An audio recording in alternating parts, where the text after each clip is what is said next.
And so as you are joining in today, we're going to ask you to really think about being engaged and being a part of the event today. Our speakers may ask you some questions and really be thinking about your purpose here today. So first of all, I want you all to open up your chat box. And for those of you that are on your computer, it's usually at the bottom of your screen. You can open up your chat box. And I want you to drop in there. Let us know where you're calling us from. And also the type of industry that you are looking for or job type that you are looking for. And then sometime today, it can be now or later, drop in your LinkedIn URL. And when you drop in your LinkedIn URL, I want to make sure that it is clickable. And that means it's blue. And the reason is because we can't copy and paste this chat for security purposes. And so go out to a browser, pull up LinkedIn, and then you'll be able to, the easiest way I think it is if you click on your picture on LinkedIn, and then your URL will come in the top of the browser window, and you can just copy that and drop it in. So awesome. Oh, we have Washington, D.C. here, and Scottsdale, Phoenix, Mesa. That's great. So keep dropping that in, drop in where you're calling from, your job or your industry that you're targeting, and then go out and get your LinkedIn URL today. If you're on your phone, a lot of times the chat icon is in the 3 dots. You can pull that down and then be able to get on the chat. Also, engage today. Again, back to the engaging. Ask questions. Connect to people. The people that are dropping in their LinkedIn URLs. Connect with them. During the event, after the event, I had someone recently tell us that as they were attending events, they were connecting with at least 20 people from each event. And that might sound a little too much for you, a little too crazy for you, but connect with people. And networking is the name of the game. And even though right now we're doing these events virtually, we're encouraging everybody to continue the networking, because everyone who knows someone who knows someone who knows someone. And so it's really important to connect with people. Also, in your display, if you can make sure you are on speaker view. And so for most of us, that's going to be up in the right-hand corner. There's a view option, and it's going to be speaker view, gallery view, standard, something like that. If you're on speaker view, that will give you the best view of seeing both the PowerPoint and then the person speaking. And that will help during the keynote and the speakers. It'll help you just have a clarification on who's speaking and what they're talking about. On your name, so you can see on my name, I have Jessica Pierce Career Connectors. You can rename yourself if you'd like to have your name on there, and then your industry or company name. And so if you scroll over your picture, there are 3 dots, and you can choose rename. And if you choose rename, then we would love to have your name in there for sure. And then if you're comfortable and you want to put your industry or your job type, welcome to do that as well. All right, at the end of the call today, the first hour and 45 minutes is speakers and content. And then the last hour is breakout sessions. And we call them breakout sessions, but really they're networking, times of networking. So you're going to have a chance to talk with our speakers today, hiring companies. We're going to have a ton of resources for resume writers. Maybe you need some resume guidance. Maybe you need some LinkedIn guidance. We're going to have a coach for that. And we also have somebody who helps with finances, budgeting, questions on here and there on unemployment, things like that. That's all available for you at the end. So stick around and we'll be able to get you connected at the end. All right. So if you would like closed captioning today, then you can scan this QR code right now, drop in this URL in a browser, and you can have closed captioning today. So thank you to the wonderful nonprofit organization that offers this service. We really appreciate you guys.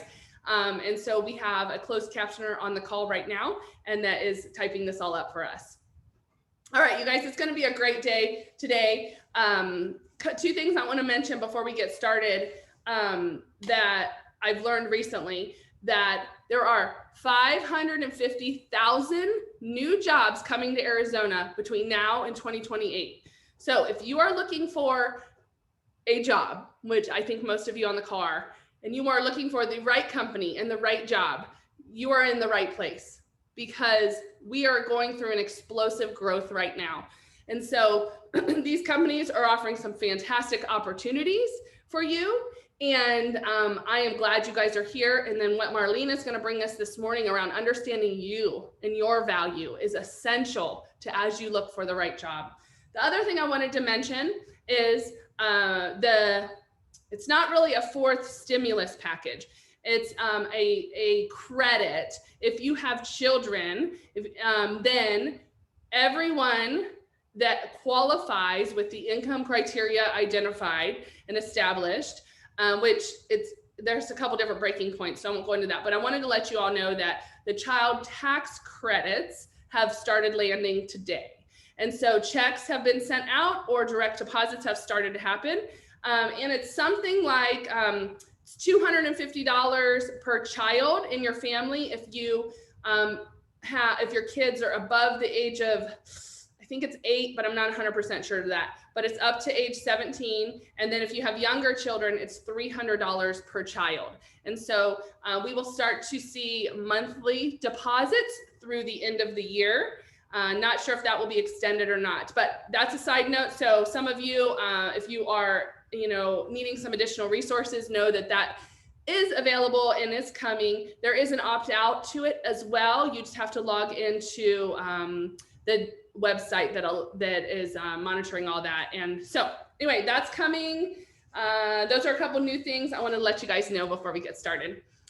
But this morning, we are going to hear from Marlene Lundy, a good friend of mine. I've known her, oh my gosh, probably over 20 years by now. But she is going to talk about DISC and understanding you and the value you bring. And then you're going to hear from some hiring companies. You'll hear from Nancy Stanford with DES is going to talk about their opportunities. Daria Orozco, I know I say your name wrong. I'm so sorry, Daria. ExpressPros, she'll correct me when she gets on to speak today. And then Jason Meisman with WealthWave. And then again, we will have the breakout sessions at the end. So don't drop off. It's important for you to be engaged. And especially if you have some additional questions about the DISC that we don't get to, Marlene will be in a breakout and available for you. Now, again, feel free to ask questions. We are going to answer questions as much as we can through the chat through the day and this morning. And then anything we can't answer, our speakers will come back and we'll message with you offline so that you can have an answer to your question. All right, well, let's get going. Marlene Lundy has over 25 years of experience in event management, as well as mastering positions in training and development, project management, technical and customer support, and executive engagement.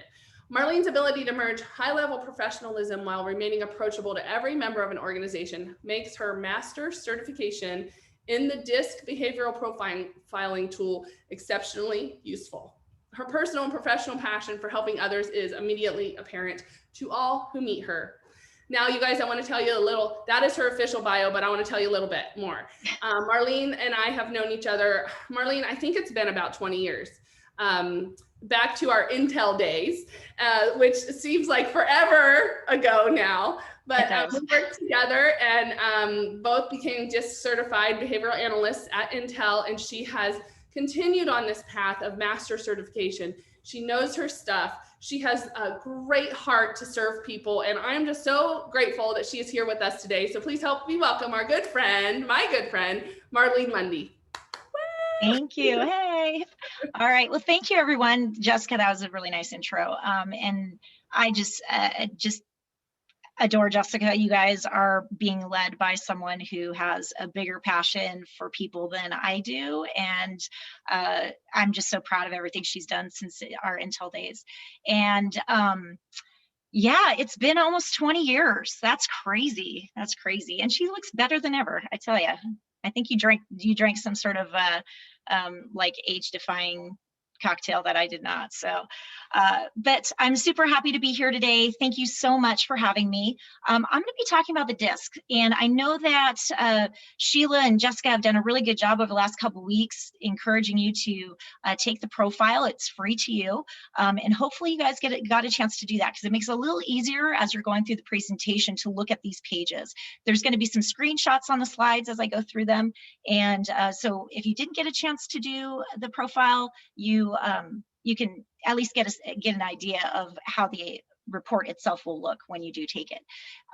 And Jessica said I am available for the breakout, so if there's any questions that we don't get to through the chat or any Q&A, then please attend the breakout, and I'll be happy to hang out there and stay as long as you need. So I'm going to go ahead and get started here. So if you have never heard of DISC, this is probably going to blow your mind. I know the first time I took it, I thought, oh my goodness, this is the most wonderful thing I've ever seen. And I could tell you that in my own personal experience, the very first sentence of my report offended me. I was actually very upset by it, but it said, and Jessica, I probably shared this multiple times with her, the very first sentence of my report said, Marlene is forceful and demanding. And I thought, oh, so offended. I'm not. And then I was like, oh, I kind of am, but I do it with a smile and I make people feel good when I'm doing it. So I guess it's okay. So just know that not everybody has a great first impression, and I did not. But I fell in love with it, saw what it was able to do for teams and individuals, and I thought, during my time at Intel, I actually brought it in as an Intech team class into Intel. It's probably where Jessica and I got to become better friends, is through the train the trainer sessions I was leading. So it's great. And so I'm just going to fast forward through my slide there. So what we're going to talk about today is what is DISC. So some of you may or may not know what it is. So we'll get a level set for it. Then understanding your report to enhance cover letters and resumes. So you guys are in the, honestly, if you got hit with COVID, where you lost your job, now you have some amazing opportunities that are coming, especially to the Arizona area. We are one of the fastest growing states in the United States. And I personally live in Goodyear, as well as someone else on our panel. And it's growing like crazy out here. I believe the last time I saw it was the 4th growing city in the entire United States. So it was 6, moved up to 4. I'm not sure it's a good thing, to be honest, with all the changes going on out here. But what it is it's allowing jobs to be created. The infrastructure is being changed out here to support all the jobs that are coming. So great things are happening. So how can you use this report to enhance your resume, your cover letters, and get people and these employers to see how valuable you are and what asset you could be to their company? So we'll talk about that. And then understanding others' profiles to prepare for interviews. So when you understand how just profiles are in general, you can walk into an interview and kind of get a good idea. Even if it is virtually, you could get a good idea of what that person is like by just observing them, asking maybe just some easy questions to just kind of get a general idea of what they are. So we're going to talk a little bit about that. And then how to determine other people's profiles. Oh, well, I went ahead of myself. There you go. In the virtual world. I can tell you, I could look at somebody and I got a pretty good idea just visually what they are, but ask a couple questions and you can get a much better idea. Within 5 minutes, if you really study this, you could pretty much get them, like 75, 80%, you're going to nail it. So it's incredibly helpful. I'm not always the most politically correct person, I've been told. I'm pretty honest. And so you could use this for honestly subtle manipulation, because in the sense of you're trying to get something from someone that you're communicating with, whether it's a job, whether it's help with a project, whether it's your kids doing something at chores at home. If you actually know how to talk to them, you will get what you want every single time. You just have to know how to talk to that person. And this tool allows you to do that. So again, I'm not always politically correct. So yes, subtle manipulation. It's an easy way to remember it. So what is DISC? So DISC is a profile assessment that will allow you to understand who you are as you're communicating. And what that means is You're discovering your true self. Who are you? How are you as a person? How are you able to look at yourself in a non-biased way? You answer these questions, and it's completely 100% based on your answers. There's no emotion attached to it. It's 100% just how you answer 21 questions, which is frightening that 21 questions can give you a 25-page report about yourself. But the way the questions are asked is getting to the true answers, which from all the assessments I've done, it's typically about 85 to 90% accurate. If it's less than 85% accurate, most likely there was a time, maybe when you took it, that maybe you weren't in the right mindset when you took it. Maybe you were distracted. Maybe you stopped and restarted. Maybe you went back and second guessed your answers. So there's different ways to possibly have a skewed report, but for the most part, you are who you are. And this is a good way to see it from a non-emotional perspective. Then you have what you see, what people observe, right? So how do you identify others? How do you see yourself? How people see you, how do people see you? And then how do you see others with the visual? Like, how do you identify them? And then you have your voice. How do you communicate with them? So how do you speak? How do you speak the other people's languages? Once you identify who they are, then you can speak to them specifically. And then you can, I think I've messed up my little mouse there. Hold on a minute. Then you have the ability to communicate effectively and create strong relationships. So that's my own little acronym of DISC, is discover your true self, identify others' profiles, speak others' languages, and create strong relationships. It's all about the relationship, because I can tell you, more times than not, you're going to get a job because of a relationship you've built. It's all about networking. That's why you're here at Career Connectors. That's why you're going through this process, so you can meet people, you can expand your network, create those relationships, and get the job you want. But this also works in your personal life too. So, so that's sort of my little made-up acronym for DISC, because there is an official one, but this is the Marleneisms, I call it. So let's get started with the official acronyms, right? So DISC stands for dominance and how you handle problems and challenges. Everyone deals with problems and challenges. It's just, how do you deal with them? Are you on the scale where you handle them very aggressively, or do you kind of just let things work out for themselves? Everybody handles them. And then influence. How do you handle people or contacts? So are you the type that is very vocal and you can influence people with your voice, or do you need like data to support how you influence? And then there's steadiness. How do you handle pace and consistency? So how do you, are you a extroverted person? Are you introverted? Do you think fast? Are you very methodical in the way you make decisions? And then you have compliance or conscientious, and it's how you handle procedures or constraints. So this is, do you follow the rules or do you break them? I tend to think all rules can be bent a little bit. Like, the rules are really guidelines, right? Unless there's safety involved, and then you must follow. But for the most part, my behavioral profile, which is a DISC, I tend to, bend those rules because they're just guidelines, right?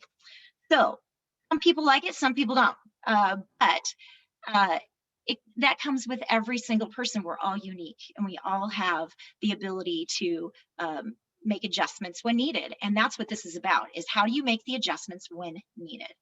Okay, so here is a screenshot of how to take your profile if you haven't taken it yet. So if you did, great. If not, you can head out to Career Connectors after my presentation, not during it, or else you're going to miss some good stuff. But definitely after the presentation, go out and do this. And then I'm available during breakouts, but also I put my phone number in the chat, my email address, and I will go out and make sure my LinkedIn is in there as well. I didn't realize I should have done that the first time. So this is complimentary through Career Connectors. They've made some great connections to be able to get these complimentary assessments. So what does this mean in the marketplace? If you were to look to do this, this could be between $95 and $200. So Career Connectors is doing something incredibly nice for you, and the value is not something everyone has especially now, has the money to put out. So please take advantage of this. It's a really great opportunity. It takes no more than 15 minutes to complete.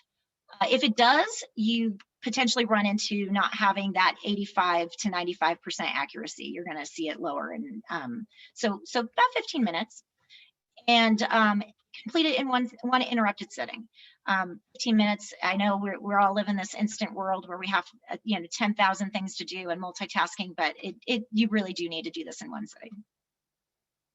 All right, so understanding your report to enhance cover letters and resumes. We're going to go through this, and I'm going to kind of bring out some good nuggets of information that's going to be helpful to you. So this is what the cover looks like. So just keep in mind, DISC is how we behave. It's descriptive and it's observable. It is not why we behave. So it's not the analytical or the non-observable side. So we have another report if you're interested that you could always reach out and we can do that for you. That measures your values and your driving forces, what motivates you. Because in the world of behavioral analysis, what you have inside, what motivates you and what drives you, actually is exhibited through your DISC, your observable behaviors. So think of it as your DISC defends your behaviors, or excuse me, your motivators. So what you're motivated by, your DISC is going to stand up and fight for, because that's the observable side. The motivators is more internal. So that is something that if you're interested in, we could always do offline. And in the future, there might be an opportunity for a presentation similar to this for values. But for today, we're going to focus on DISC, which is, again, the observable behaviors, and it's the how you behave, not the why. The general characteristics. So you're going to have 2 pages that are going to be split up in a couple different paragraphs. General statements, broad understanding of the work style, okay? So they're split up with the first paragraph being major talents. Second paragraph is how you deal with problems and challenges. And the third paragraph is your communication style. And it's a really great summary of you and how 21 questions can summarize you in 3 to 4 paragraphs. It's fascinating, but it generally is pretty right on. And that very first sentence, as I mentioned, was Marlene is forceful and demanding. Now, of course, it said other things in there, but I was like, oh my goodness, that's terrible. But I kind of am. I mean, when I want something, I'm going to get it. But I'm always going to make sure I have a smile on my face when I ask. So that's the twist to my DISC. Also, I'm a Gemini, and so there's 2 of me anyway. So you just never know what you're going to get. So it's perfectly fitting. That's for sure. My profile. Okay, so value to the organization. This is what talents and behaviors you bring to the job. Like, what is special about you? Why do they want to hire you? This is the page to add elements to your cover letter and your resumes. You want them to see what is the talents that you have that's going to advance their organization to be the success they want it to be, the results that they're trying to get. They don't want to hire someone that they're going to have to do a lot of training, probably, because you've all been in jobs where a new person comes on, they don't know anything, or they don't have it's not the right fit, and you spend a lot of time just trying to get them up to speed. This is not what this current environment is going to allow. It's going to be, you get in there and you got to start doing the job right away, because there literally is hundreds of people who are going to be applying for these jobs. So you got to stand out. So make sure that when you're writing your cover letters and your resumes, that you highlight everything. And this, by data analysis, has shown this is what you're good at. Okay, so really highlight that. This is something that brag a little bit. You're special. You are. I used to use the word snowflake, but I'm not allowed to use that anymore, because that's there's a stigma to that now. But we are also unique. There's not another one of you, and even twins, they're still not the same. You are special, and you have every reason to stand up and say, hey, I'm good at that. I'm awesome. And I want you to hire me because I'm the best candidate for the job, because I'm really good at this. So don't be humble. Not when you're trying to find a job. That is not the time to be humble. When you get in the job, then you can be humble, but not when you're trying to get the job. So in an ideal environment. So as Jessica said, gosh, I think you said what, 500,000 jobs are coming in. Is that right? 500,000. All right. that means there's going to be a whole lot of employers out there with a whole lot of different kind of environments to be working in. It's incredibly important that you find the one that's the right fit for you, or else it's not going to be it's going to be an immediate uh, uh, negative feeling when you walk in the door. Okay, so you gotta have a purpose for you and what you do, and you have to match that purpose with the organization you work for. So this ideal environment page is going to show you what is important to you. So it identifies ideal work environment for your behavior style.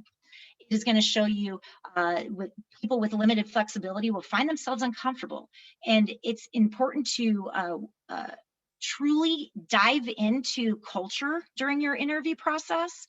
Dive into how the manager, the hiring manager, is with in their behavioral style, because if it doesn't match with yours, you're going to find yourself in an inflexible, uncomfortable position. And why would we want to do that? There's too many jobs available. Go find the right one the first time. So the third bullet is identify specific duties and responsibilities that you enjoy and those that create frustration. So have you ever been in a job where you get into this particular position? Like I'll draw my Intel examples. I worked in 5 different groups when I was in Intel. I was there for 7.5 years. I worked in 5 different groups. And there were some groups that it was immediate. I felt like we were all best friends, right? And we all got along. We had the same, purpose and mission. Everybody was on board. And then I walked into another job where it's like, these people don't even want to talk to me, let alone see if we are on the same path, right? So make sure you understand your own limitations. Make sure you understand that if you're not set in the right ideal environment, it's going to be a problem for you. So always ask those really great questions. Identify that. And I know I'm kind of cruising through here, and I know that some questions are coming up. So Jessica, if you see any good juicy questions, please ask and interrupt me. Otherwise, I'm going to kind of plow through here really, as quickly as I can to make sure I get through it. And then the breakout session will be available for anything that is not able to be talked about in the time. So I apologize. I just want to make sure I get through it because I can talk like for hours. I never have dead air time. So keys to motivating. I mentioned earlier that there's another assessment that talks about your motivators and your driving forces and your value system. This is a small little snippet of that, in the sense that this is going to be what your environment needs to be to motivate you, not necessarily what your internal, like this is why I get up in the morning, but this is what do I need to be motivated at work. Okay, so I just want to call out a difference there. So it's people are motivated by the things they want. Okay, and wants can be a wide varying range, right? You could have some people who want money and salary is going to make them happy. You could have some people who need to be publicly rewarded. You have some people who never want to be rewarded publicly. You want someone who, you could have some wants around the actual tasks that you do. I want to have an administrative job where I can, type 1,000 words a minute because I'm really good at that. You may love that. You just never know, right? So what motivates you to get up in the morning to go to your job from a behavioral perspective? And once that want is satisfied, it's no longer a motivator, right? Because you're constantly having to push yourself. Some day, especially during COVID, some days it took some motivation to get out of bed, right? So what made you get out of bed, right? The next day you still had to get out of bed, but it might have been something different that got you out of bed. So always look for the different opportunities to motivate yourself, and make sure your environment is motivating you. You always want to do the best. My dad, who passed away last year, not from COVID, it was actually just natural. He not natural, but anyway, he always told me, Marlene, if you're going to do something, be the best at it. Now, you could be the best, as I mentioned, 1,000 word typer a minute. You could be the best typer that anyone's ever seen, right? But if you're going to do it, be the best at it. Why not? Why be subpar, or why be just average? Be exceptional, be amazing. And when you're motivated in the right way, you can be, and just working at optimal levels.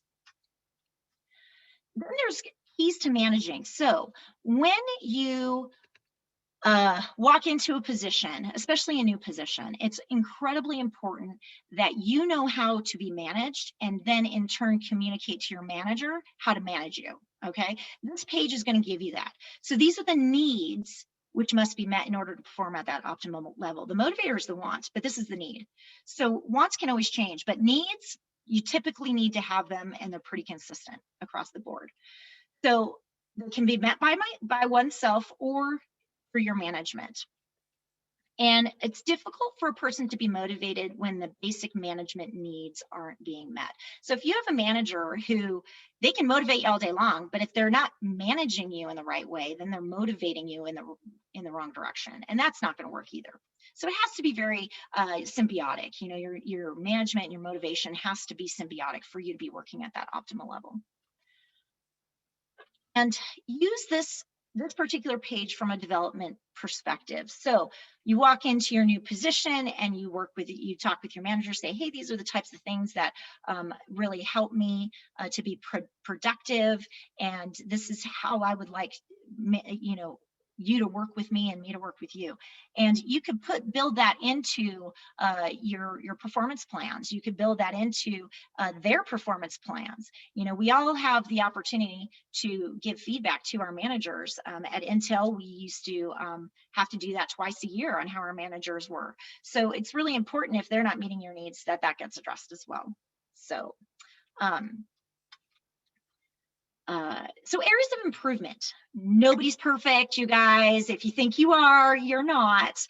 You absolutely are human, and you're not good at everything, and you don't know everything. So sorry, I hate to be the bearer of bad news, but that's a reality. And so it's always good to have a non-biased way to look at areas of improvement. And this page is the way to do that. So that way you don't have your partner or your best friend or your ex tell you what you need to work on, right? So this is you telling you what you need to work on in your own non-biased, non-emotional way, from a work perspective. So managers also will tell you what to work on, but it's from their perspective, not your perspective. So this is for you saying, you know what? I actually am really bad at that. I need to work on it. This page is incredibly important when you are looking for certain jobs. So it's going to give you these limitations. So when you're looking at job descriptions, when you're in the interview process, what you know you need to improve on, I've only known one person and he was at Intel who covered for me while I was on maternity leave, who took a job that he was absolutely not a good fit for. And I actually asked him, I'm like, why would you do that? And he's like, well, I like to challenge myself. Me personally, I don't like that much of a challenge. I think every day is a challenge. I don't need to challenge myself to actually try a job that actually is going to be hard for me. So just know what type of person you are. And if you like that, great, go for it. But me personally, I'd rather know what my limitations are and find a job that isn't going to challenge me every day with just plain behavioral limitations. So it hinders that optimal level. I mean, as I mentioned from the motivating and managing pages, it's all about performing at an optimal level. Be the best you can. If you can't be the best you can, if you're working in an environment that is not going to help you be as successful just from the get-go. Now, as I said, no one's perfect, right? So pick 2 or 3 of these things that you want to work on. Don't take more than that. I mean, I know there's, mine has, let's see, 1, 2, 3, 4, 5, 6, what, oh my gosh, I'm not perfect. And I need improvement in 7 areas, 8 areas. So I don't want to take all that burden on to fix that much of me, to be honest. I might take that in a quarterly basis. Maybe I'll take 2 at a time. But over a period of time, I can develop and really work on some of these things that cause me limitations. I'm sure that if I reread this report, I'll be like, yep, that's probably why I just had a meeting with my manager. So, because sometimes you need to, be reminded that you're not perfect and you're not good at things and you need some things to work on. So, so don't think of this as a bad thing. Think of it as an opportunity to be better, right? But also give yourself a little bit of grace, because if you're too hard on yourself, then that's not productive either. All right, so I'm going to stop right there before I go on to the next section. So Jessica, are there any questions in the chat that I should cover before I move on? We've been answering some, but somebody was asking about culture questions. And Mhm. so how do you kind of understand, your style, and how do you figure out how if you'd be a good fit for an employer? I think that's what it was around. Okay, so take that the first section that I just talked about, those five or six pages. That is what is important to you all the way around, and I would encourage you to look at those pages and write down questions that you can ask the hiring manager or the interview screener or the hiring team that is going to address those in a much deeper way, so that way you can decide for yourself if you want to move on in the process. You want to be able to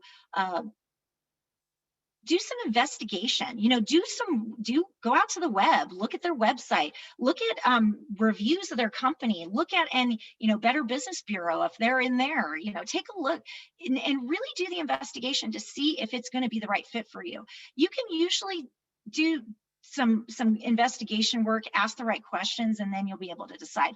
Culture is also something that can change. It changes. I mean, Jessica and I can give you thousands of examples of team culture at Intel and how that changed when a new manager came in, or at our manager's manager at the second level, how the culture changed when they came in. So when you have transition in an organization, your culture is going to change for your team or your department, but the company itself should have a set of core values and a culture that they live by for everyone in the organization, regardless of the department or the function you're in. And that is what you need to get to the bare bones of, because if you don't understand what that culture is, then you won't be able to decide if it's the right, if the department isn't living up to the core values and the culture that the organization has set, then that is an opportunity for you to get that function within the organization on track. Because if you understand that and you see where it's not matching and it's not in sync and it's not supportive, then you can actually be a really excellent change agent to have the culture within the team change to match what the organization is. But always understand the organization at the highest level first. But again, that also can change with a new leadership that comes in, new CEO, new CFO, new CIO. Leadership changes. Also, the climate changes. And so culture could change around that as well. So you look at COVID. What did COVID do? COVID changed every single organization's operating model. Every single one. So the culture that they had built over 20, 30, 40, 50 years, and changed overnight. So you have to understand that not only if the organization has that culture built in, that environmentally or situationally, it could change without its own self, without something happening internally to themselves. The environment is causing the change. But always ask good questions about the culture and know that it is something that is in flux and it can always get better, and you could help it get better. Any other questions? Okay, I hope I answered that. And if I did not, please go ahead and join in the breakout and I can get into a little more detail around that. Okay, so understanding other profiles to prepare for interviews. So there's a couple different charts that you're going to see in the next couple slides. I'm going to go through them pretty quick. So D stands for dominance. It's how your behaviors, you're going to appear, or they are going to appear as driven, ambitious, and strong-willed. Okay, that's what D is. I's, they are viewed as enthusiastic, warm, and persuasive. Then we have steadiness, which is loyal, relaxed, and patient. And compliance, detail-oriented, conventional, and exacting. So with this type of profile, this is like the highest generic level of description that I could give you in a very short period of time, okay? I'm gonna go into a little bit of detail around what that looks like, but you kind of have an idea of what this looks like. And as you get into this, pay attention to TV shows and movies, because you will learn that every good story or every good ensemble cast has one or more of these in the script, because they need to make sure that they are meeting every target audience that is going to watch their show. So they need to make sure they have some D's in there, make sure they have some I's in there, make sure they got the S's and C's. So that way you can relate to a character. So if you think of Friends, who do you relate to? someone probably like you. So are you a Rachel, or are you like Ross? You know, it's like you relate to them. And so that makes a good show. So just pay attention to that. Even M&Ms have their characteristics. I used to do a great presentation around the characteristics of the M&Ms with DISC. And I would give them out as, you know, gifts and snacks in my sessions. So communication types. So if you'll notice on the report, it actually has the red, yellow, green, and blue boxes. This gives you much more details around each of the different styles for you to be able to identify and make adjustments in communicating with them. This is like one of the best pages. You should actually have this up when you're doing your interview, because you can quickly, just real quick, look and read and say, oh, I think they're this, or I think they're that, based on how they're talking to me. So brief description of the typical person, suggestions for improving communications, and then adaptations to the communication styles. So it's going to tell you, do this when you talk to this type of person. So it's actually incredibly helpful. So I highly, highly recommend you keep this handy, blow it up, put it on your screen, print it out, do whatever you need to, but keep it incredibly handy, like a reference guide or a reference sheet when you're doing your interviews. I did it again, you know, okay, there we go. So use as a cheat sheet. All right, so body language. Now I know in this virtual world, some people don't show their web cameras. What a shame. It's such a great opportunity for people to actually feel more connected. So when you're talking about communication, some of you have seen the breakdown, some of the breakdown has changed a little bit, but body language, the nonverbal behavior is like, it's like 78% of what the communication actually is. There's only 8% of it is the written word. It's all about body language and inflection. So it's incredibly important to show your web camera. And you know, I've had some meetings where I actually turn my camera off because I don't want them to read my body language. It's like, oh, this is going to be a doozy. I'm going to turn this one off, because my D can be very, very destructive. I'll say D for destructive.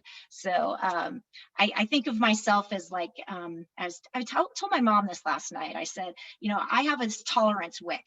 It takes a lot to get me upset, but when I get upset, it's destructive. I said, so it's kind of like one of those Looney Tune characters that's pulling, you know, doing the dynamite and runs around the rock. And it's like, you see the, you know, the wick just burn. Well, when it does blow up, it can be pretty destructive. These can be that way. And so, so we laughed about that a little bit. But so sometimes it is good to turn off your webcam, but for the most part, if you want to build good relationships with people, keep it on, because they need to read you. They need to see how your facial expression is. You know, I talk with my hands. I'm from New Jersey, so I talk with my hands and I talk real fast. And so it's, you know, that's just the way I communicate. And it's important for people to see that and know that. So D's, their voice, very strong, clear, confident, fast paced, and forceful. I generally do not need a microphone when I'm speaking on stage. Just because I'm incredibly loud. Body language, uses direct eye contact, points fingers, you know, leans in. And you'll notice I'm standing right now. I'm not sitting in a chair. I'm standing, because it's, you know, one, it's good for the diaphragm and it allows me to project better, but it also allows me to communicate the way I feel best to communicate. So if you guys haven't gotten one of these stand-up desk things, these ones that you can move up and down, highly recommend it. It's super great, and it's good for the back too, because sitting all day isn't always good for you. So eyes, which I am as well. In fact, I was at one point at Intel 100% D and 100% I. Voice is animated, friendly, and ramble. As I mentioned, there's not a lot of dead air time around me. Very casual, explains a lot, fairly loud, smiles a lot, uses expressive gestures. S's, the voice is low voice tone, warm, detail-oriented, methodical. It's a softer volume. They use very small hand gestures. They're more relaxed and can be perceived as non-emotional. Then there is the C's, more monotone and precise and deliberate in their tone. They are generally have a very quiet volume. And then their body language, there's very few hand gestures. Eye contact is direct, but minimal at the same time. They're very controlled and composed. And I can tell you right now, all of you are thinking about people you know, and you're starting to stick them in some buckets. It's okay to do that, because you could be like, oh, I totally know that guy, and he's definitely a C, or he's an, or she's an I, or he's an S. You're going to do that. You can do that with your family. Do this at Christmas and Thanksgiving, any holidays that you get together as family. Just, if you can't stand your family, this is at least a way to entertain yourself while you're there. So you can just figure out. But what's really great is when, now that you know about this, your family may not annoy you as much. So just take that into consideration. So communication types. So D's, launch into conversation without saying hello, brief, forceful, and gone, and puts the entire message in the subject line. Quickly, there was a woman at Intel who took 2 of my Intech team classes, one with one group, and then she had another group that she was matrixed into, so she attended both. And the first time she took this, she was the manager, and when her team saw this, where you put the entire message in a subject line, they all laughed and looked at her. Like, she was across the room, and they all just looked at her, and she's like, I do that. And then the next class we had, she's like, hey, Marlene, I don't put all the subject line, I don't put the entire message in the subject line anymore. I'm like, that's awesome. Because it actually bothers people, believe it or not. It actually bothers, especially the C's and the S's. It really bothers them. The I's, not so much, they can go with the flow, but C's and S's, they can't handle that. They need more communication than that. So if you're the type of person, which I do all the time, I'll send a text message with whatever I'm asking, and then I'll send another one. I'll say good morning, because I forgot to say good morning or hello or whatever first. So I always, do it on the back end, at least try to get it in there. Let's see. So the I's, we entertain when we talk, we hold long conversation. Emails are long, we overuse exclamation points, underlines, and emoticons. So emojis are our best friend. So if you see anyone who puts the smiley faces, or the food pictures of what they're eating, or vacation, you got the beach scene, you know what? Typically those people are going to be the I's. S's, they ask, how are you? And you know what? They actually care. D's don't care. If they ask you how they are, they have to say that. They're forcing themselves to say it just so they then can get to the question they're trying to ask you. So know the difference. The S's, they actually care, so tell them, because their heart wants to know how you're doing. So please, if you know they're an S, please tell them how you're doing. They want to know. D's, don't waste their time. They'll be like, I'm doing good, and move on, because that's all they care about. They project genuine warmth. They're patient and great listeners, and they write to stay in touch. So if you have some friends that send you texts every couple of weeks just to check in on you, they're typically the S's, and they actually really are checking on you. They want to know how you're doing. C's, they prefer formal names. Emails are sent to clarify or explain, and they usually have attachments or to support with the supporting data to support whatever. They might have some graphs in there, they might have some diagrams, they might have whatever they need to support whatever they are writing to you. So you probably know some of those people as well. And formal names, I just want to touch real briefly on this. Pay attention to how someone introduces themselves to you. This is incredibly important, and it's a sign of respect. And if you have a thought of giving someone a shorter name, ask them if they would prefer that. So for instance, Richard, or if someone introduces themselves as Richard, then chances are they want to be a Richard. If they say I'm Rick or Rich, then that's what they would prefer. Now you could always ask them, oh, Richard, do you prefer to go by Rick or Rich? You could always ask. Or Elizabeth, do you prefer Elizabeth? I actually worked with a woman who her name was Elizabeth, and she clearly said to me, do not call me Liz, Lizzie, Beth, Lizbeth, my name is Elizabeth. And I'm like, okay, all right. So pay attention to how they introduce themselves, but then always be respectful and ask, because it's incredibly important. All right. Any questions before I move on to the next section, Jessica? No, I haven't seen anything. I was typing in some notes about that previous slide, and how if people can really connect to that and identify when they're going into an interview, it just helps so much, the chemistry connection during the interview. If you can answer people more in the way that they like to receive information. And so you kind of alluded earlier about, it's manipulation, it's funny, but it's really like honoring. It's real, but it's also honoring like how people like to be have a conversation with and how you connect with them. So I love this piece. If you haven't taken a screenshot of this piece yet, you guys do it, because this is a really important slide. So, but no other questions.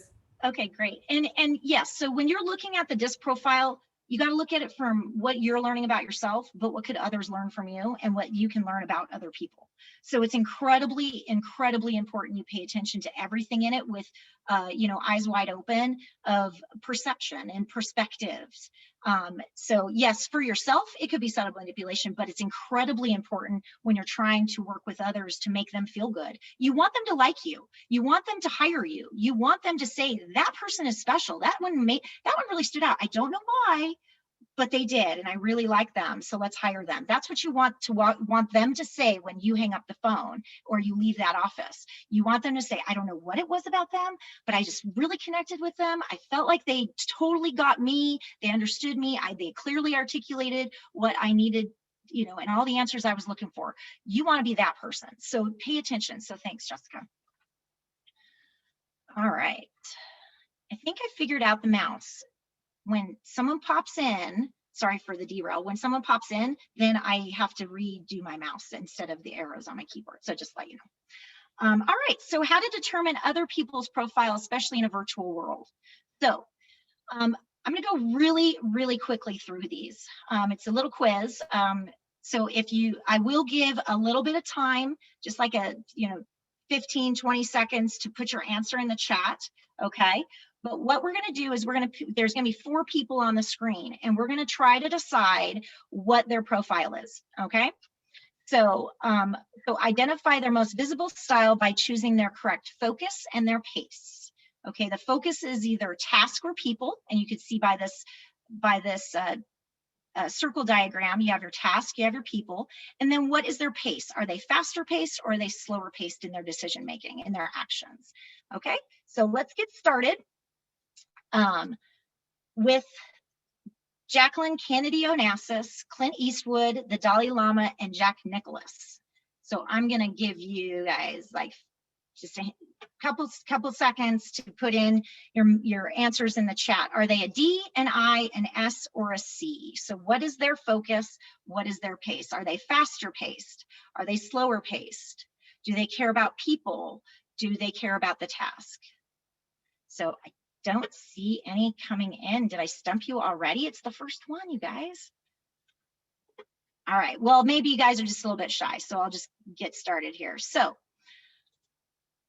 the pace, you've got, if any of you have seen a Clint Eastwood movie, you should know that this is a slow-paced person. His movies are usually 3 hours long, okay? So love them. They're incredibly amazing, efficient, well done. They're perfect, but they are always long, okay? So what is then their focus? Is it task or people? That is task. So the focus is task, not necessarily people. When I say what's the difference between task and focus, it's, have you ever been, you had to work late and you're gonna miss dinner with your family. So are you going to actually miss dinner, or are you gonna go home and have dinner and then go work? So that's the difference, because if you're a task person, you're going to plow right through dinner. If you are a people-focused person, you're going to go home and eat dinner, and then you'll work afterwards. So that's just kind of the difference there. Okay, so then we have the RCs. So I see some C's coming in there on there. That's excellent. All right, so the next one is Jimmy Fallon, Taylor Swift, Angelina Jolie, and Kurt Warner. All right, so I'm gonna give you guys a minute to think about it. So what is the pace? How do they work? Are they faster paced or are they slower paced? All right. And then so they are faster paced. And their focus, what's their focus? Their focus is going to be people or task. So I see some coming in, D's, we got I's. All right, so they are more people focused. So that is going to make them an I. So good job to all of you who put your I's. All right, so then we've got Brad Pitt, Scarlett Johansson, Carrie Underwood, and Aaron Rodgers. And for those of you, I actually looked at these and I said, is there anyone that could be offensive on any of these photos? And I thought, there might be some people upset with Aaron Rodgers right now, but I'm going to keep them here anyway. So what is their pace? Are they faster paced or slower paced? All right, let you guys think about that for a minute. All right, so they are slower paced. Their focus is people. So that makes them an S. So for those of you who pick slower or S's, good job, good job.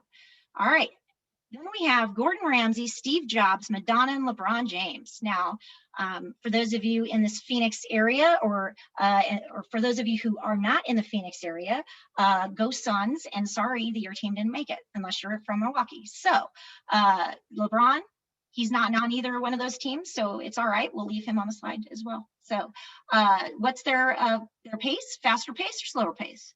Well, if anyone has watched Kitchen Nightmares or any Gordon Ramsay, you know he is super fast paced, and the focus is definitely task. He does not really care about people much, does he? So there are D's. So right there is a very good example of people we do not know, we've seen, and it's observable behavior, and we were able to figure them out just by simply thinking about their pace and their focus. So do that in your inner engagements, personally, professionally, easy to do. Okay, so wrapping things up real quick.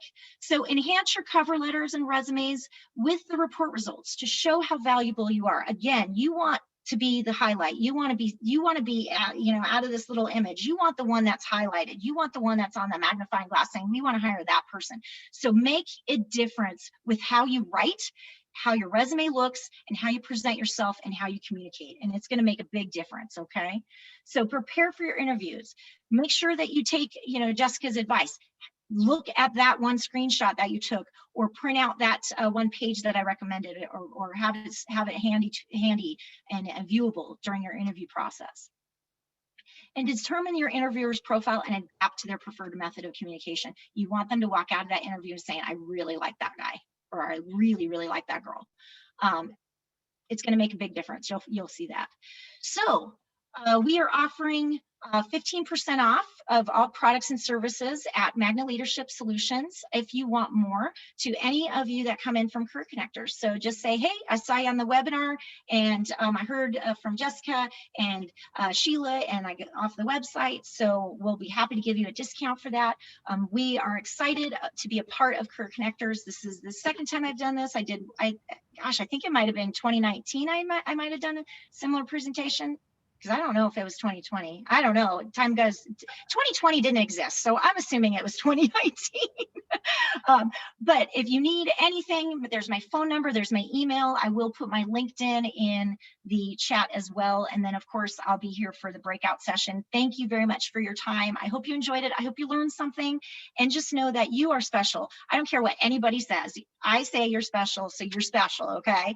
You have something to offer any organization, and they will be lucky to have you, okay? So just walk in there being confident, walk in there knowing what you're good at and how to sell yourself, and make sure that you stand out from the rest of the crowd, okay?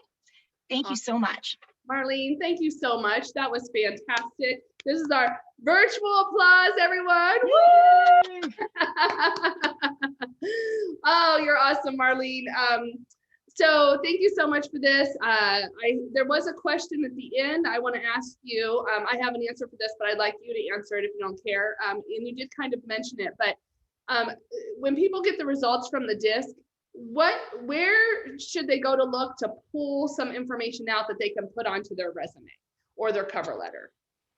So like additional research, or just right out of the report about themselves? So like where would they look to say, oh, I can include that on my resume? Definitely the first 2 pages, the general characteristics. That's going to be the easiest because it's already in a sentence format, so you just copy and paste away. But the bullet points are written in a way that you could pretty much copy and paste those right from the report into your resume or into a cover letter. General characteristics for sure, your value to the organization. Those are the two you definitely want to look at. That's what you want to focus on. Definitely don't put anything about your improvement area. They don't need to know what you're not good at. They need to know what you are good at. And there's other, there's a lot of information that's available online, or you can reach out to me or my business partners, and we'd be happy to help with any sort of resume writing or interview questions, or just, advice of any kind. We're available to you. And it's, our goal is to be a resource for you in whatever it is that you need help in. So please know that we're available. But those are definitely the 2 pages to highlight on. Yeah, and Marlene's going to be available during the breakout session. So if you'd like to talk through some of your DISC stuff, individual stuff, just hop on over there. One of the things with what I'd like to tell people, I'll use one quick example, is sometimes people get something that says something like creative problem solver on one of those pages. And if you take something like that, creative problem solver, put it on your resume, but integrate it, include it within an accomplishment. Like, creatively problem solved something. What was the accomplishment? What did you do? What did you come up with? What was interesting and unique? And that would be embedded within one of your bullets, one of your accomplishment statements. So instead of just saying creative problem solver, integrate it into an accomplishment on your resume. So anyway, so much we could talk about this all day long. Thank you so much again. We appreciate you being here. Welcome. Thank you so much. I look forward to the breakout. Awesome. All right, we're going to move on now to our hiring companies, and I'd like to introduce you all to another one of our good friends, Nancy Stanford. She's worked as the recruiting manager at the state of Arizona Department of Economic Security since 2018. Her goal is to create innovative recruiting strategies that fulfill staffing goals in a timely manner while attracting both active and passive job seekers. She's a true workforce professional with over 8 years experience in staffing, recruiting, and providing employability skills and training.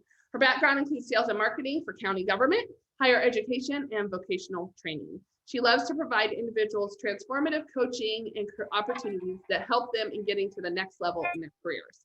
And so she has directly and indirectly helped hundreds of people find gainful employment in a variety of different fields, including medical, IT, administration, legal, logistics, and human services. And she's just one of the nicest people you ever meet. So please, and happiest, your smile just glows. I love her smile. So please help me welcome Nancy Stanford with Arizona DES. Woo-hoo! Thank you, everyone. Again, I am Nancy Stanford with the Department of Economic Security. I'm the brand ambassador and recruiting manager. I do have with me LaShonda Brown, our human resource manager, and we will be sharing information about the Department of Economic Security, obviously, our open positions and how to apply. You see, the Arizona Department of Economic Security is the state agency for human services. So if you've got a heart to help people, this is a great place to work. Many people refer to us as DES, and usually they associate us with food stamps and welfare, but we do so much more than that, guys. Our agency is made up of multiple human services divisions and more than 8,000 employees. Even in 2020, we invested $5.7 billion during the pandemic to more than 2.9 million Arizonans. And I say all that to say, we need you. We've got a lot of people to reach and only 8,000 of us, right? We are the second largest state agency, but can you guess who is the first? And if you do, if you wouldn't mind adding it to the chat, we'll see at the end if you were correct. How about that? And now let's go to the slide here that says mission. And I know that she has it up, but I just want to talk really quickly about it. As you can see, virtually everything we do affects the quality of life for our residents. If you've got a heart to serve, this is a great place to work. I've heard it said that we offer a hand up and not a hand out. And so isn't that picture behind it fitting with those hands? Absolutely fitting. Next slide. Which leads me to our culture. We are guided by these 5 values and our true north, and this really just helps us to stay on track. So I'd like you to think about these values, and if they line up with your core values, we invite you to apply. Next slide. Now, hopefully by now you are ready to find out how to join us. And you can see that we've got some very prime examples of some of the amazing opportunities we have to offer within the state. These are permanent full-time positions. We are currently hiring for our adult protective services investigators. They investigate cases of fraud, neglect, abuse, and abuse of elderly and disabled adults. We also are looking for legal assistance. The qualifications for this position is that you have to have experience as a legal assistant and have an associate's degree from an accredited college. And in fact, we're looking even more so for administrative law judges. And all you need is 5 years of practicing law and graduation from an accredited law school. And if IT is your thing, we've got some great opportunities, but here's one that I would love for you to take a look at. It's our governance, risk, and compliance manager. We need someone who has a bachelor's of science in audit or computer security fields. It's very easy to apply. You're just going to visit our website from your PC. You can go on your laptop or even your cell phone to www.azstatejobs.gov. I encourage you to visit our website for a full listing of our open opportunities, because our culture encourages team success and we advocate personal advancement. So hopefully you see something right now on this list, but come and visit us for the full listing. Next slide. When I go out and I speak in person and in public, one of the first questions that I ask is, why would somebody want to come work for the government? And ultimately, the main answer is the benefits. We offer, and you would be absolutely correct if that's what you guessed as well. We offer a competitive benefits package that is unmatched by the private sector. We have affordable health, dental, vision, life, and disability insurance. We've got 10 paid holidays. I always laugh about having Columbus Day off. I mean, what is that, right? But hey, it's a government holiday. You also get to contribute to and participate in the Arizona State Retirement System. And we have tuition reimbursement options and student loan forgiveness. And that is for, those are options if you qualify. So we definitely encourage you to look into that if you come on board, as well as flex spending accounts. And there's so much more. For a full listing, I encourage you to go to our benefits page. You're gonna just visit us on our benefits page and you'll get an opportunity to see all the different and amazing benefits that we have to offer you. Next slide. So with that being said, it's very important that you know what your next steps are. So you can see that we have tips for applying. Many times we'll go out to different locations and different events and people will say it's really hard to get on at the state of Arizona. But before we go, we do have some tips to help you with that. Most importantly, you're going to need to know your job ID number. If you went onto our website, www.azstatejobs.gov, you are going to see a brand new job board. That's a shameless plug, so check it out. If you've applied in the last maybe year and a half, we've got a brand new job board, started up in last November. And while you're on that job board, you will actually get an opportunity to see other state agency positions. But it's great to check those out, but we want you to start with us first. You're going to go in, click current opportunities, and sort by the Department of Economic Security. So at that point, you'll be able to see all of those different job IDs with the jobs that you're interested in. It's very vital when you're wanting to find out the status of your application that you know that job ID, or if you have questions about the job itself. Each job listed does have a contact us in there. So we're very different from other agencies where they are kind of elusive with who the recruiter is. No, we actually have their contact information in there. So just read the complete job description. You'll probably find it down at the bottom. That's a little tip. Just keep going, read down the bottom. We encourage you to stay engaged with that point of contact so you can always remain aware of the status of your application. We also encourage you to check your inbox. So this is going to be very important. You're going to check it for spam. You don't want to miss out on any time-sensitive deliverables, whether that's invitation to a job interview, maybe you have to take a PI assessment, we use predictive index, or to complete an employment application. And additionally, here are some even more helpful tips when it comes to the login and submission process. First, we encourage you to register your profile. Get in there, go to that brand new job board I told you about. It's got some it looks great. It's got some great testimonials. I can't say enough about it, but go get on there, register your profile. It will have you create a username and password. And that's if you don't have one already. And some positions do have pre-screen questions. So that's another important tip for you. Be aware of those pre-screen questions. Can you believe that you can screen your own self out and within the very first minute or two of filling out our application? Please make sure you complete them accurately.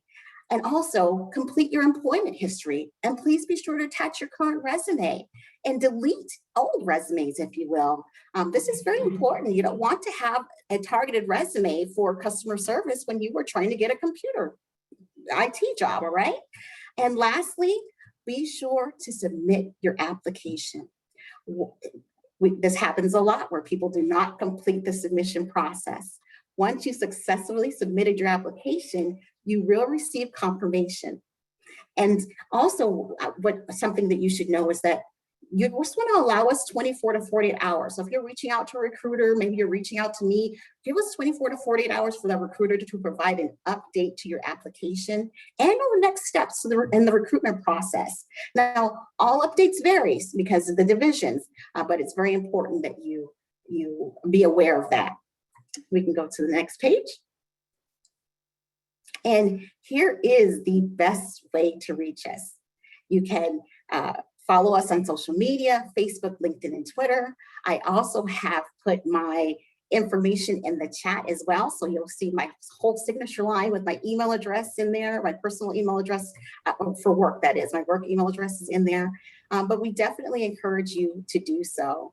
Now, we want to wish you well in your job search, but I want to find out, really, most importantly, not really, but importantly, who guessed that the Department of Corrections is the #1 largest state agency? Did anybody guess that in the chat? Did anybody give it a guess? Well, if you did, give yourself a pat on the back. That's all I can give you today. But again, we wish you well and thank you for the opportunity to share this information with you. I look forward to seeing you all in the breakout session. Thank you so much, Nancy. We love having you here.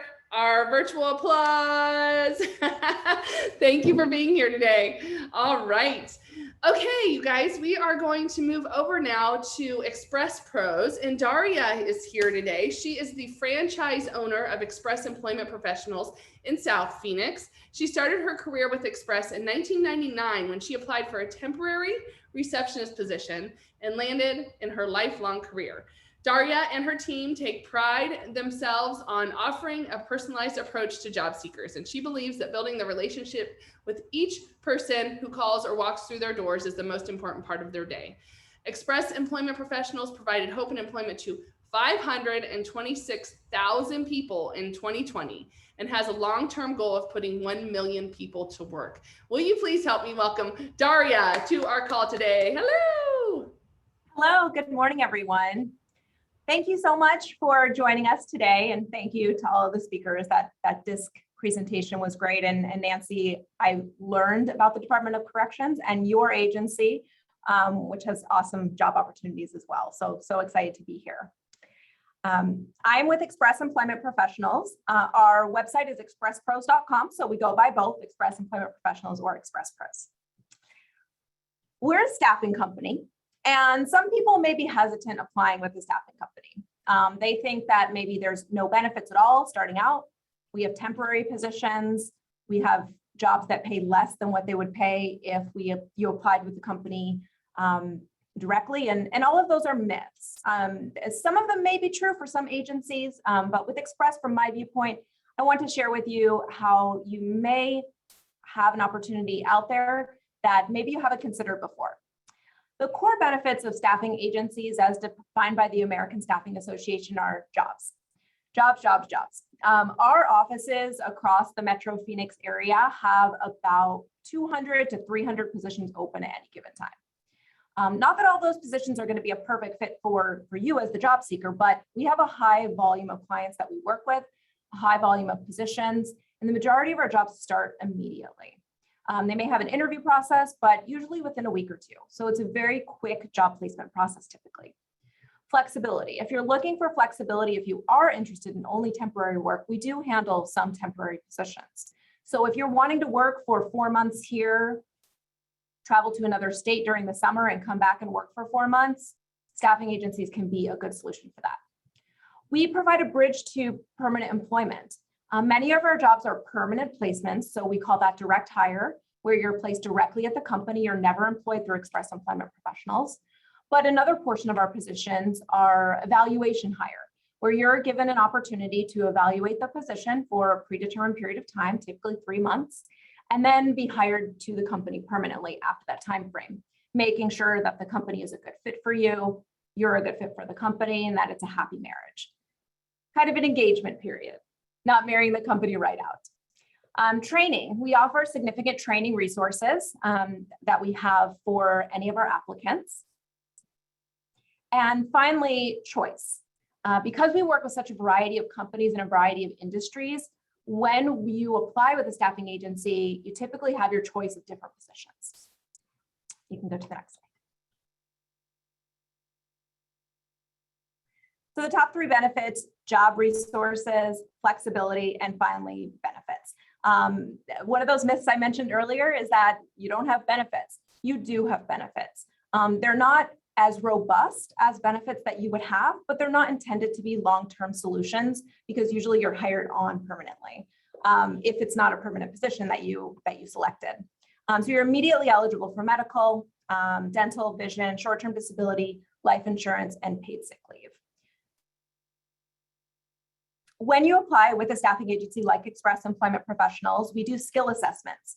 So it gives you a chance to have an opportunity to evaluate your skills in certain software, and you get to keep those scores. So you can share those scores with other companies that you apply with, put them on your resume, whatever you choose to do with them. So it's a free resource for that. Connection to local employers. We have a personalized relationship with all of the companies we work with. Many of the companies we've worked with for over 15 years, maybe more. So when I call a company and I tell them I have John Smith who applied with me today, he has the skills and the culture fit that you're looking for. I know that he has 10 years experience in this area, and I think he'd be a great fit for your company. I'm not sure if you have an opening, but I just thought of you. 8 times out of 10, those companies will want to interview you because we have that relationship built and they trust us. And most of the time, they won't even ask me for a resume. So they trust us, they trust the relationship that we've built, and we're able to speak with those client companies and be your cheerleader. Proactive marketing of candidates. So like I mentioned, when we have a candidate that comes in, if we don't have a specific job for them, we will proactively contact those client companies that we have relationships with to find a job. Many of the jobs that we have, most of the jobs we have, are not posted online because those companies do not have time to be interviewing and reviewing candidates. They hire us to do that. So those jobs are nowhere that you would find them. They're only with a staffing agency like Express Employment Professionals. One-stop shop, so one application, one interview, over 200 positions valley-wide. So when you apply with Express, you have the ability to apply with all of the offices at one time. And so you're essentially applying for all of those positions that they have open.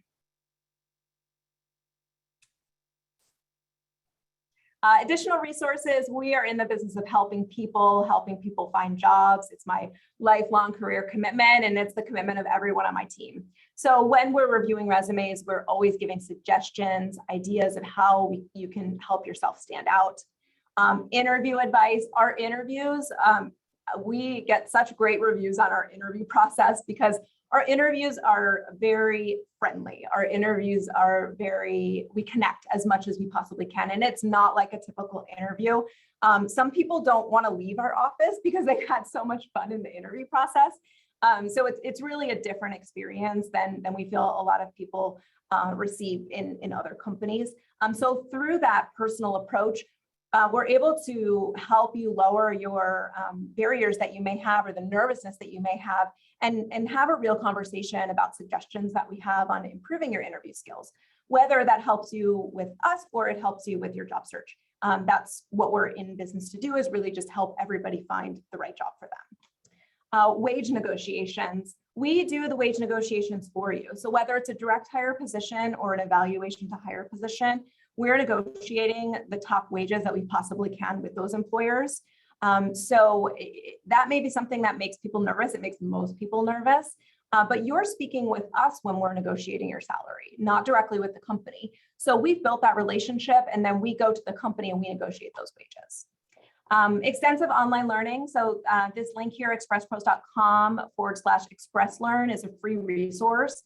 And it just has a multitude of classes, software classes, and also soft skill classes, just a variety of different online classes that you can take free.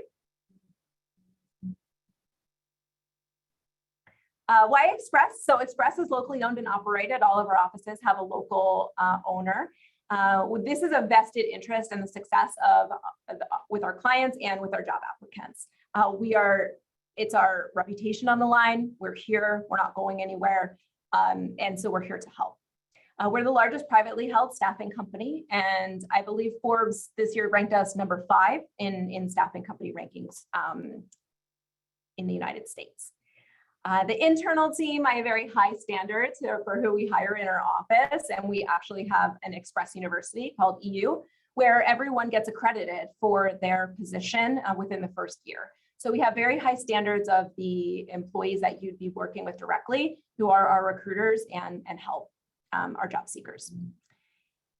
Interview and placement is focused on the individual. We really want to understand what you want to do, what you want in a position. We're in it for the long haul. We don't want to just have you sign up and we place you in a job and we never see or talk to you again. We have a term with our company called Associates for Life. And not that we want you to be working through Express for life, but when you're ready to take that next step in your career, we have many former applicants that come back to us and they say, you know, there isn't growth opportunity at this company. Can you help me? Can you help me grow into a different role? And we're able to provide that growth opportunities. Finally, culture of professionalism. Sorry, can you go back for a bit? Culture of professionalism, approachability, compassion, and drive. I feel like I did describe that to you, and really that's our culture here. Location. Not many people want to drive very far if you're not working remotely. We do have some remote positions, but the majority are in person. Express has 8 locations covering the Valley, so anywhere that you are, we have a location. In 2021, we expanded our offerings to include Specialized Recruiting Group. Specialized Recruiting Group is a division of Express Employment Professionals that provides high-level professional placement. So anything in IT, engineering, human resources, construction management, just a variety of higher level positions. I'd say probably positions over 60,000, 60 to 150,000. And the majority of those are direct hire placements, some contract recruiting, and they're located in Central Phoenix. And then finally, Express Healthcare. We expanded Express Healthcare in 2019. That is also a division of Express Employment Professional and provides solutions to the healthcare industry. These are some of the positions that we currently have open. The jobs up top specifically are through my office. The accounting analyst position is with a startup supplement manufacturing company, as well as the procurement specialist opportunity. Those 2 opportunities are direct hire positions.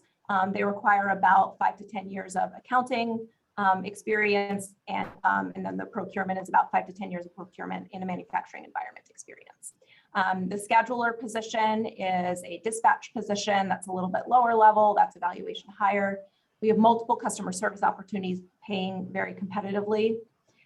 We have a bilingual HR assistant. Again, competitive wages. That position could possibly be a direct hire role, and that's at a manufacturing company in South Phoenix. And we have a bilingual cashier opportunity as well. That's at a supplement distribution company. Internal at Express offices, we are always looking for top-notch human resources and sales individuals. So currently we are on the look for outside sales business developer role, front office coordinators, employment specialist, professional recruiter, franchise manager. These jobs are not because we have high turnover in our offices. They are because we're expanding and growing in the Phoenix metro area. And that's my website. If you go in references, if you go to the next slide, you'll see my contact information. So feel free to email me or visit the website to apply online. Email is the best way to send me your resume, of course. We're always open to phone call conversations. We love to talk with people directly, but whatever you're comfortable with, there's our contact information. So thank you so much for having me. I hope that this has been insightful and gave you some input on what you can expect in applying with Express. Thank you. Wow, awesome, Daria. Every time you come, I've just seen so much growth with your organization and the clients that you have on board and the jobs you're filling. So congratulations on all your success, and thank you for serving our community so well. We appreciate you being here. Thank you.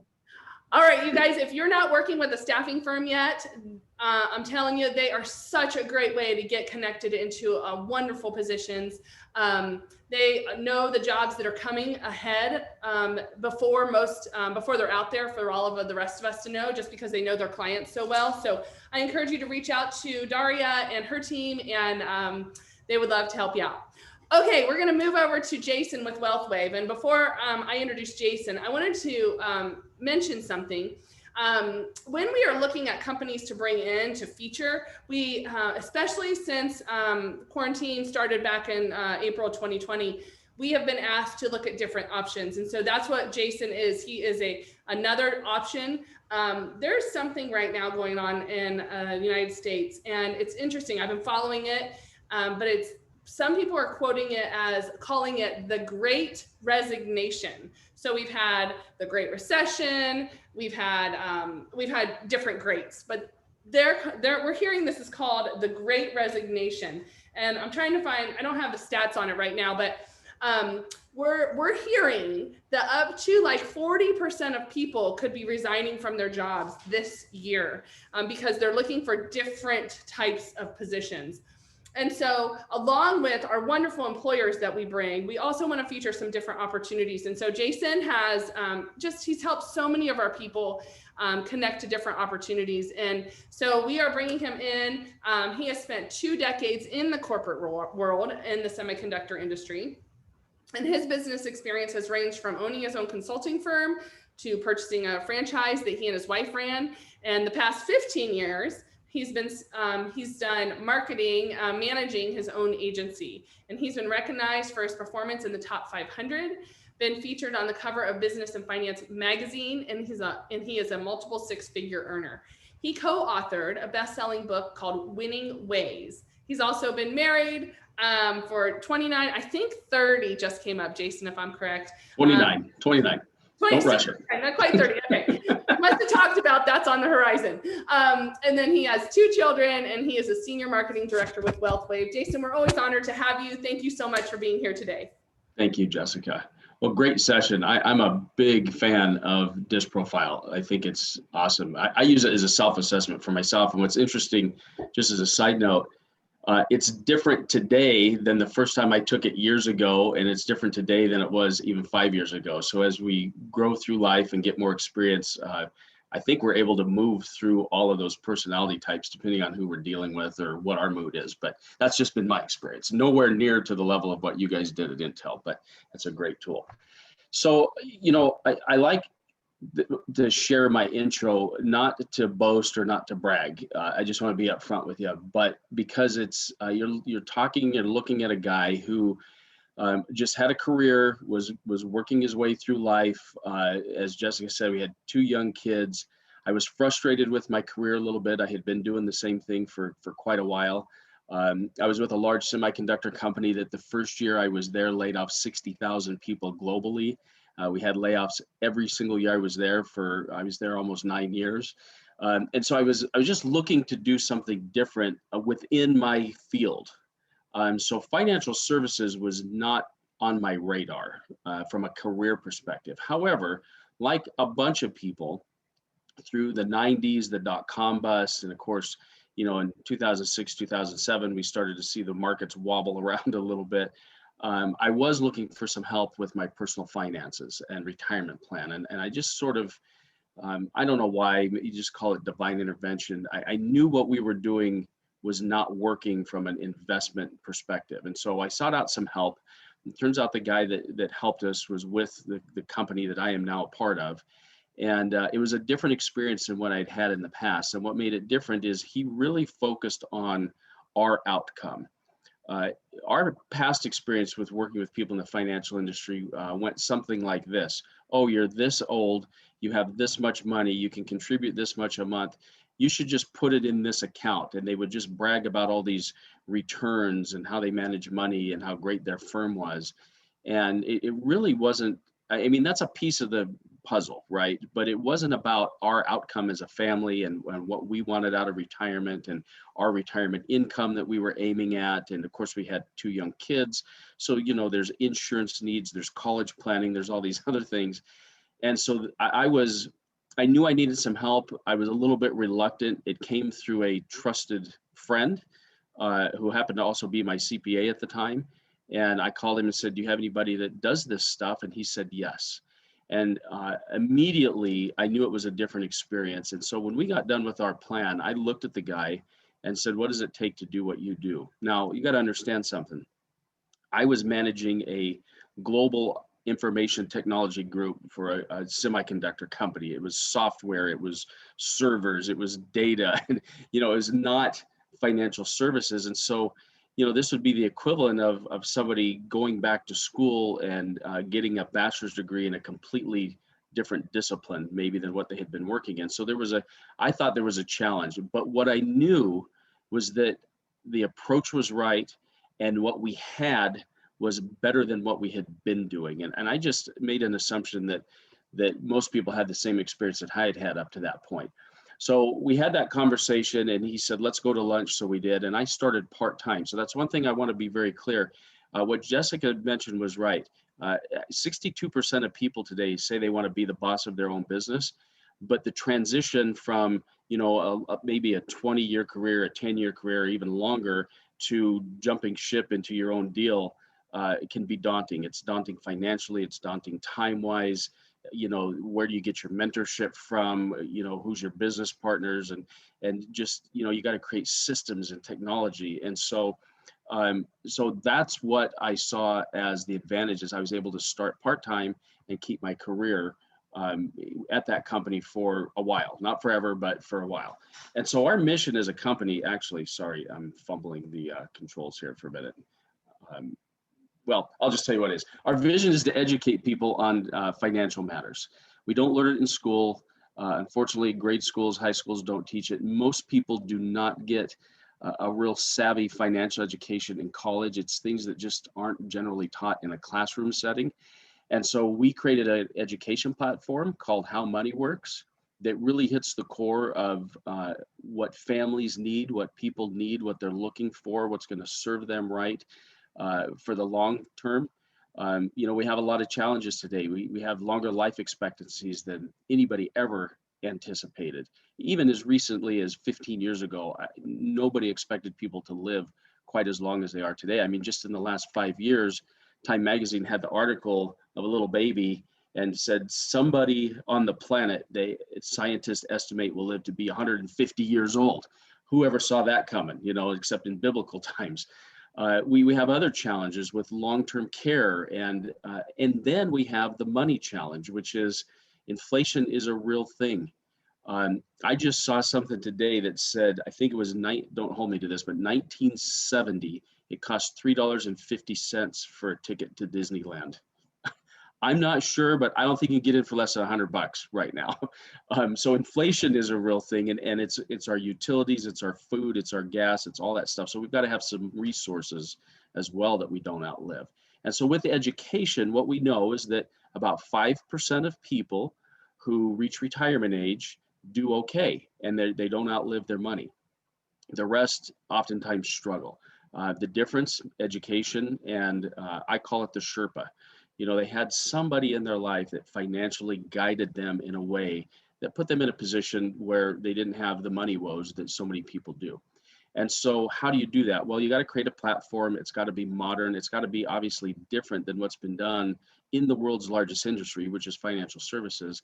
And so we've created a platform to do that. And so our mission is the crusade. We want to, our company is made up of people just like me that were either frustrated by what they were doing from a career perspective, frustrated with their investments, and saw a different way forward, and took the opportunity to do that for themselves, and then teach other people to do it as well. So that is our crusade. We have a goal to educate 20 million people in the next 5 years, and I am just messing this up today, Sheila. I should let you do it. So how do we do that? We have our How Money Works platform. Our book, How Money Works, Stop Being a Sucker, has been featured on over 150 television, radio shows just in the last 18 months.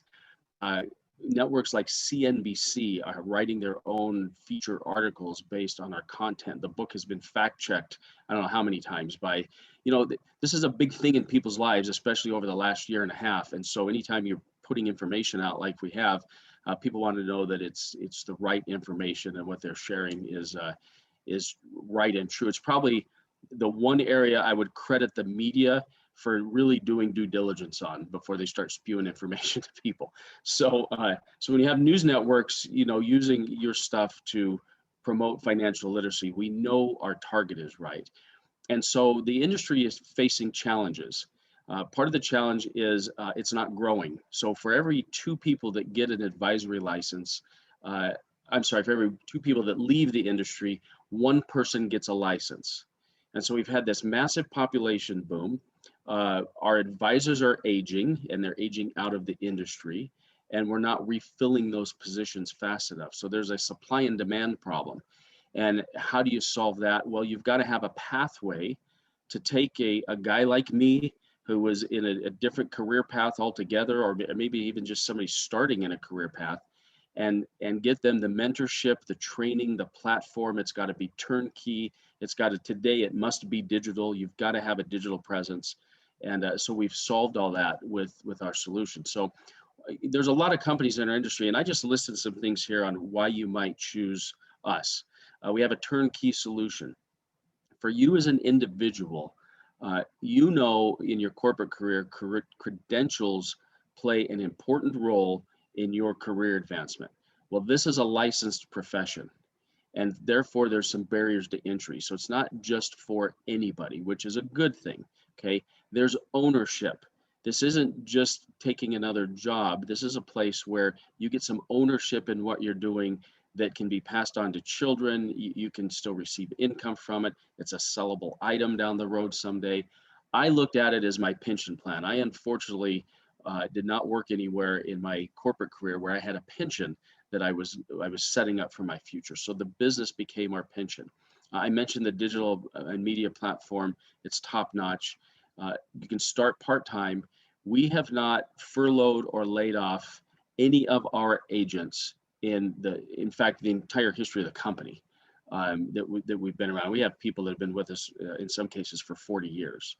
The hands-on training and mentorship, I got trained by somebody that started right where I did. They started part-time. They had some mentorship from somebody that was already here. And so it was very hands-on. They understood my challenges being a part-time person, and they helped me make that transition when the time was right for me. And it was about a year. I took about a year to get my house in order. And of course, financially, we had some challenges that we needed to overcome, and we did that. But it was very hands-on, and I got to make the decision when that happened. And I think the most important thing, I'll just tell you one of the things that was the tipping point for me is I looked at my wife after being in industry for all those years and doing a lot of different things. And I just personally didn't have fulfillment anymore. And I said to her, I want to do something that whether there's money attached to it or not, when I put my head on my pillow at night, I know I've made a difference in somebody's life. And we've gotten to do that. Now, it just so happens we've got a great compensation plan. And when you do the right thing for people and you do help them with money, we get paid quite well to do it as well. But we've also done a lot of things for people that have zero monetary value to me personally, but it makes a big difference in their life. And so no matter what happens throughout my day, I know if I interact with somebody and we talk about their future finance, whether they become my client or not, whether they become an agent with us or not, my goal is to leave that wood pile higher than I found it. And I think that's why we've had great success, because it's coming from the heart. It's not just about the money, it's about helping people get in a better position. And, a rising tide lifts all ships. So if that's something that excites you, by the way, we like to have a lot of fun. And we do a lot of things to keep our minds right. It's a big personal development program as well. So if that excites you or you're more intrigued about that, you can click this QR code and send me an email. On Monday, I'm going to do a follow-up session at noon, and we can dive into some more detail, and I'll stick around in the breakout rooms as well to answer questions. But really Monday, we'll have a broader overview of some things that I know are curious and important to people. And then I'm an open book. So if you have questions, I will answer anything that you have. And I also share this with you. I know what we do is not a good fit for everybody, but I've had the good fortune of being here in the Valley since 1988. And I have a pretty broad network of people. And so whether it's with us or I get to know you a little bit and you tell me what you're passionate about, and there can be a connection made with my LinkedIn connections or somebody I know personally, I'm happy to make that connection for people because let's face it, that's how you just make the world a better place. So if you can jump on Monday, I'd love to spend more time with you. Fantastic. Thank you. Please don't tell me I was muted the whole time. No, you were not. We heard you.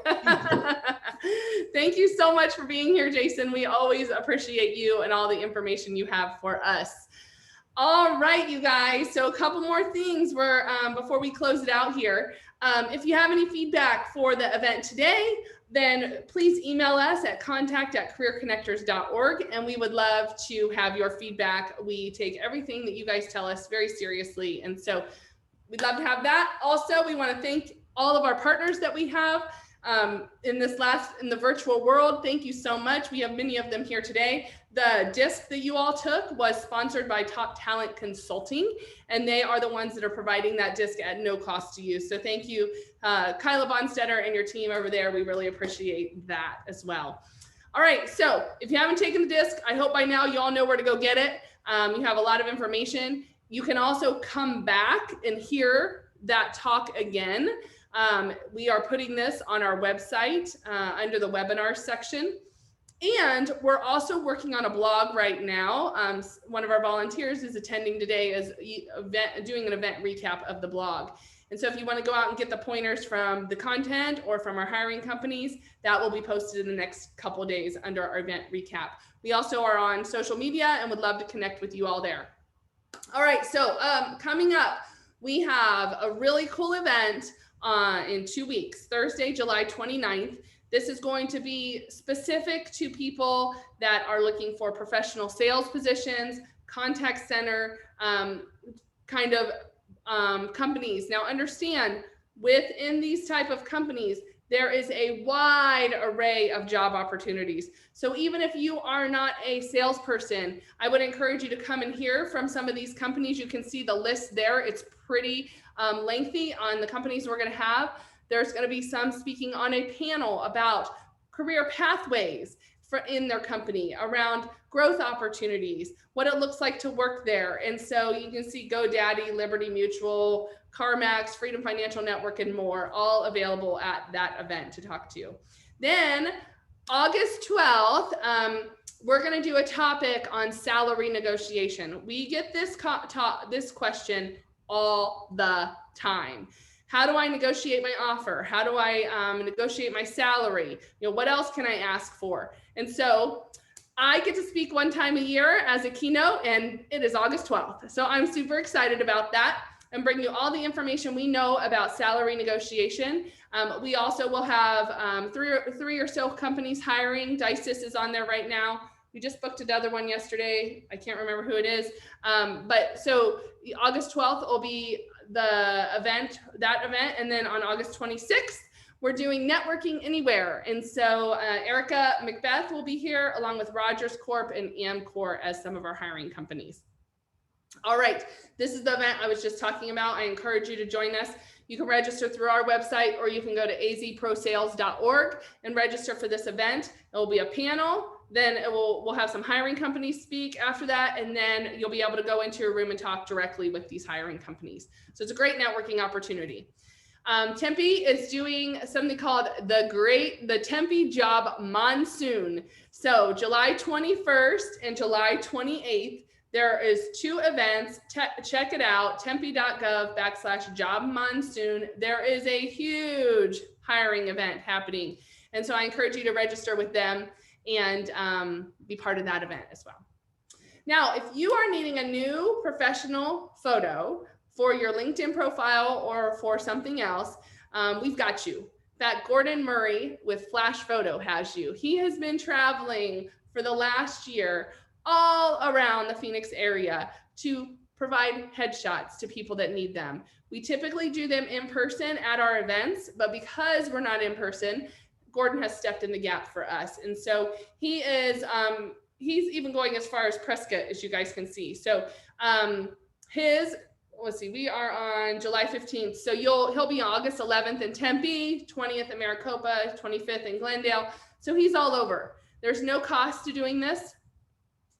He will take donations if you'd like to give a donation, but he is wonderful, you guys. And I love seeing when he takes your photo and it's up, you post it up on LinkedIn. It's just so exciting that we're able to provide that. So thank you, Gordon.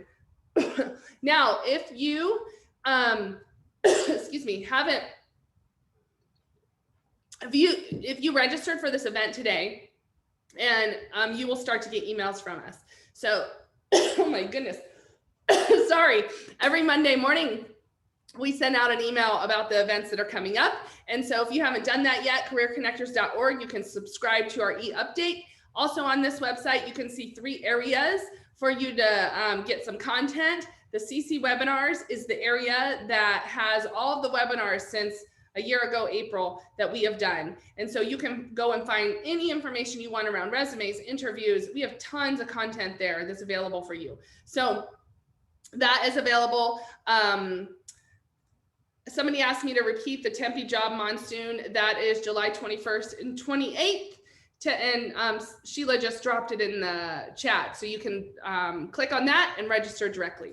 All right, thank you to our volunteers. You guys are amazing. Gary is doing our event recap today. Yay, virtual. Yes, thank you, Nancy. Virtual clap. Thank you, thank you. Our volunteers are just best of the best. We could not ask for anything better. So thank you all so much. Some of them are going to be available in your breakout sessions today. And then we also are in need of more bloggers. And so if you like to write, if you attend events and you want to serve one time a month by recapping the event, you don't have to be an expert. You don't even know have to know how to blog. But if you'd like to write, let us know. Send a note to Sheila at careerconnectors.org. She is our VP of operations and she knows it all and does it all. She's amazing, you guys. All right. Also, we are a nonprofit organization. We kept it together over the pandemic because of you guys. So many of you stepped up and provided a donation, and we cannot thank you enough for helping us out and helping us be able to grow even during this time of uncertainty. So if you are interested, when you land your next job or at any time, providing $42, either one-time gift or on a monthly basis, we would be ever so grateful. $42 is what it costs per person to run this event. So thank you for everything you've done to allow us to stay and serve our community in the last year and a half. Well, thank you all for being here. It was such a great day. If you have any questions, feel free to reach out. Let's see, I wanted to challenge each of you before we left today. I wrote something down here I was praying about this morning. A goal of my personal goal is to do something every single day that's outside of my comfort zone. So either pick up the phone and call someone I wouldn't normally call, talk to somebody that I feel like might be upset with me for some reason, connect with someone on LinkedIn that I wouldn't normally connect with, like a CEO of an organization that I'm trying to talk to, but being kind, finding somebody that looks like they're struggling and just asking if there's anything I can do to help them or serve them. I encourage you and challenge you today, do one thing that's outside of your comfort zone. One thing that you'd be like, oh, I don't know. They might say no, they might reject me. It might hurt my feelings. They might do something I don't like. Let it go, reach out, because it will help you grow so much. It will grow your network so much, and it will bring true joy into your life if you challenge yourself every day to do that. We are praying for you guys that you land into the career of your dreams. Thank you so much for being here. I'm going to throw it over to Sheila, and she's going to walk you through the breakout sessions. Thank you so much. Thanks, Jessica.